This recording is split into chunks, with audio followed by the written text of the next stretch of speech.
Meu nome é Dariane, sou R1. Eu estou sozinha. Eu vou conversar com vocês um pouco sobre o uso da estimulação ovariana com progesterona em pacientes com SOP. Por isso que as colegas antes não comentaram muito sobre isso.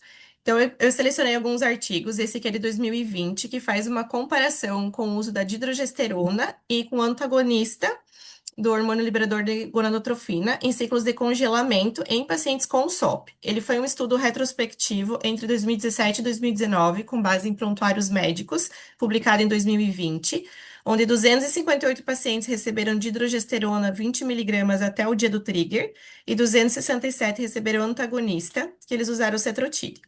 O número de ócitos maduros e fertilizados foi semelhante nos dois grupos. A luteinização prematura foi rara em ambos os grupos. Não teve diferença significativa na taxa de gravidez clínica no primeiro ciclo de transferência. E também não houve diferença significativa na taxa de gravidez bioquímica, na implantação, em aborto espontâneo, e em gravidez em curso. Então, a conclusão deles foi que a estimulação ovariana com dihidrogesterona é uma alternativa eficaz, comparando com o antagonista GnRH, mas para ciclos, né, de congelamento de todos os embriões em pacientes com SOP. Esse outro artigo, ele é de 2021, ele é um ensaio clínico prospectivo e randomizado, controlado, com 120 mulheres com SOP, que também fizeram essa comparação entre progesterona e antagonista do GnRH. A progesterona utilizada foi o Trogestan, de 100 miligramas, começaram no D3 e foi também até o dia da indução da ovulação. E o antagonista foi o mesmo do artigo anterior.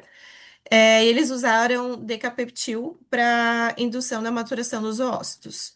Então, o que eles viram? Que o número de óvulos coletados foi semelhante nos dois grupos, apesar da progesterona ter um número um pouquinho maior, não teve, significância estatística. Não houve diferença importante também no número de óvulos maduros, embriões fertilizados e embriões viáveis. E não teve nenhum caso de síndrome de hiperestimulação ovariana nos dois grupos. Eles viram que os dois protocolos conseguiram evitar o pico precoce de LH, porém, o antagonista teve uma supressão hormonal mais rápida, quanto a progesterona ele reduz gradual durante o ciclo. E as taxas de gravidez clínica, aborto, nascidos vivos, todos foram semelhantes entre os dois grupos. Então, a conclusão deles é que a progesterona é comparável com o protocolo antagonista em pacientes com SOP, tem resultados semelhantes, e eles citam também essa vantagem como menor custo, menos aplicações, é mais cômodo para paciente. Nesse outro artigo, eles estudaram mais o comportamento do LH na estimulação ovariana com progesterona, se está associado a uma maior taxa de implantação ou não nessas pacientes com SOP.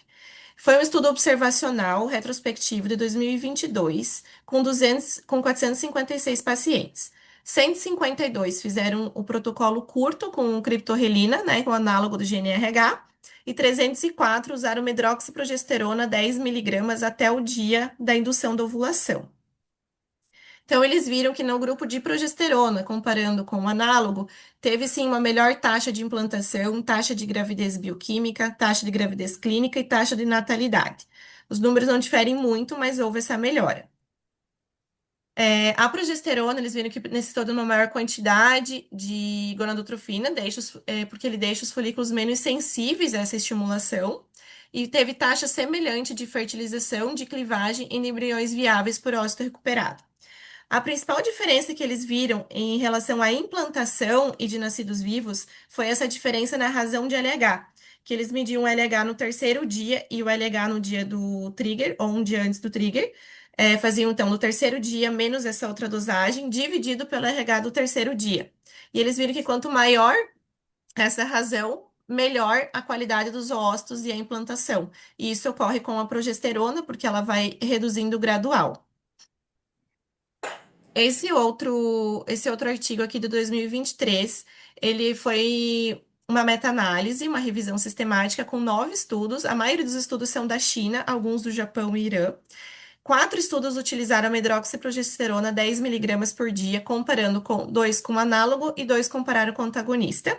3 estudos com dihidrogesterona 20 miligramas e antagonista de NRH e 2 com micronizada, com 100 miligramas e outro com 200, comparando também com antagonista e com agonista. Eles não especificaram por quanto tempo foi usada a progesterona, se foi usada até o trigger, após o trigger. Esses detalhes não teve.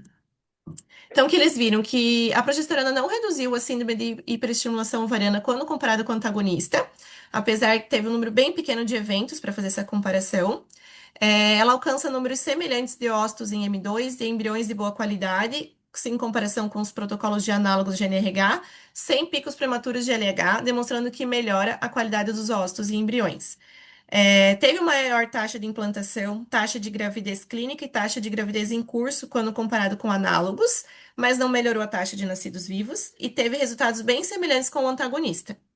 E diferente das progestinas orais, eles viram que tanto faz a progestina oral não teve alteração nos desfechos primários. A única diferença que teve é que a medroxprogesterona e a dihidrogesterona exigiram uma dose maior de gonadotrofinas do que o Trugestan, isso pela biodisponibilidade do Trugestan. Essa meta-análise, publicada em 2023, tinha 8 artigos, 2.156 mulheres, num total com SOP, e eles compararam o antagonista com progesterona. Não falaram qual foi o antagonista utilizado, nem a progesterona. Eles viram que a progesterona, então, tem menor risco de síndrome de hiperestimulação ovariana, maior dose de gonadotrofina em comparação ao grupo do antagonista, não foram identificadas diferença estatística na condição de ósseo desfecho de gravidez, e teve maior ócitos recuperados, ócitos em M2, taxa de implantação e duração da estimulação entre os dois tratamentos. Não houve diferença, perdão. Então, eles concluíram que a progesterona é economicamente vantajoso por ser administração oral, tem a conveniência do uso e redução de custos para paciente. Porém, se você for considerar essa maior dose de gonadotrofina e a necessidade de congelamento, talvez não tenha tanta vantagem economicamente. Então, a mensagem que fica aqui no final é que o protocolo de progesterona ela é comparável ao protocolo antagonista e demonstra ser superior aos agonistas em pacientes com SOP, apresenta resultados semelhantes de gravidez, pode ser uma alternativa eficaz e segura na FIV com congelamento embrionário, parece melhorar a qualidade do embrião e reduzir a síndrome de hiperestimulação ovariana e pode ter vantagens como menor custo em ciclos frisal, ciclos que a gente já iria fazer frisal, menos aplicações injetáveis e maior conforto para paciente.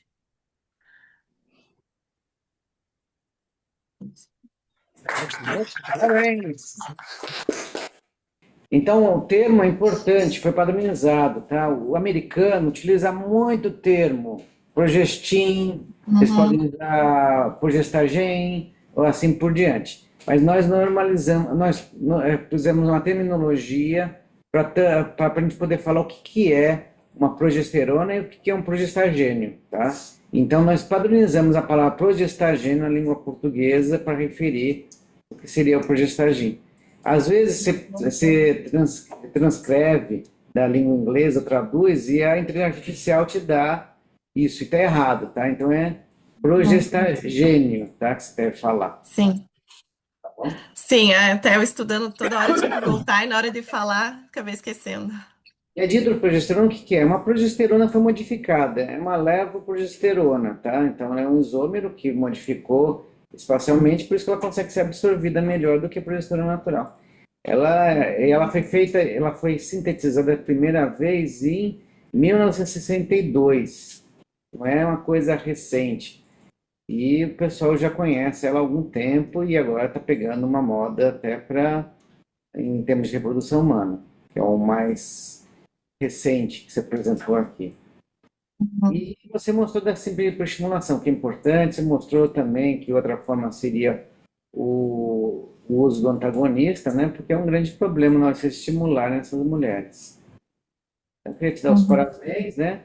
E era esses pontos que eu queria puxar mais atenção, né? uhum. Dariane, Obrigada. gostei muito da sua apresentação. Uma bela apresentação em todos os sentidos, dos slides, da cronologia, do conteúdo.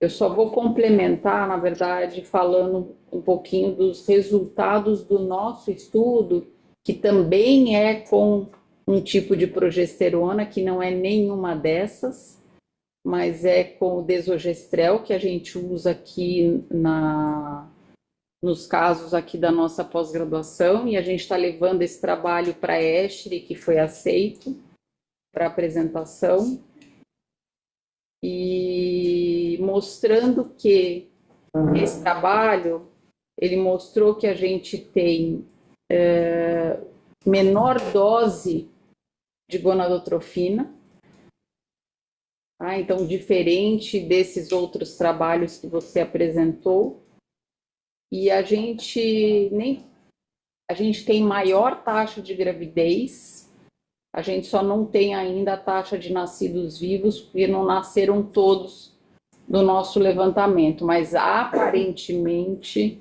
vai dar a maior taxa de nascidos vivos. Tá? Então, a diferença foi 48% versus 67,5% para o desogestrel. E isso é tudo baseado nos nossos casos daqui da reprodução aqui do Instituto. Então, só mostrando para vocês um pouquinho o resultado do trabalho que a gente faz aqui. Desde 2022, a gente tem utilizado o desogestrel. Então, é um estudo pioneiro que a gente vai apresentar agora em julho no Congresso Europeu de Reprodução.